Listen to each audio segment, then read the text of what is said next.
இந்திய கடலோர காவல்படை, தமிழ்நாடு வாலிபால் சங்கம் இணைந்து நடத்தும் மாநில அளவிலான பீச் வாலிபால் போட்டி மெரினா கடற்கரை கலங்கரை விளக்கம் அருகே திங்களன்று துவங்கியது. மாநில அளவில் நடக்கும் இப்போட்டியில் 20 அணிகள் பங்கேற்று விளையாடுகின்றன. ஆண்கள் பிரிவில் 12 அணிகளும், பெண்கள் பிரிவில் 8 அணிகளும் மோதுகின்றன. இந்த கடற்கரை வாலிபால் போட்டி திங்கள், செவ்வாய் 2 நாட்கள் நடக்கின்றன.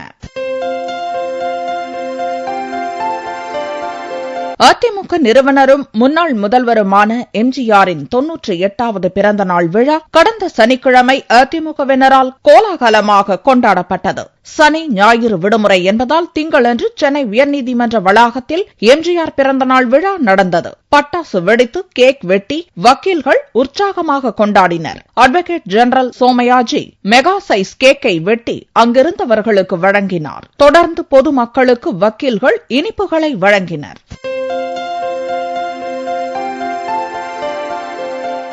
பேட்டரி மற்றும் மின்சாரம் மூலம் இயங்கக்கூடிய சிறிய அளவிலான குளிர்சாதன பெட்டியை தபால் நிலையம் மூலம் விற்பனை செய்ய கோட்ரேஜ் நிறுவனம் புரிந்துணர்வு ஒப்பந்தம் செய்துள்ளது. விற்பனைக்கான அறிமுக நிகழ்ச்சி சென்னை அண்ணா சாலையில் உள்ள தனியார் ஹோட்டலில் நடந்தது. இதன் விலை ரூபாய் 5250 முதல் 5950 ரூபாய் வரை இருக்கும் என்றும் 3 வித மாடல்களில் சிறிய குளிர்சாதன பெட்டி கிடைக்கும் என்றும் தெரிவிக்கப்பட்டுள்ளது.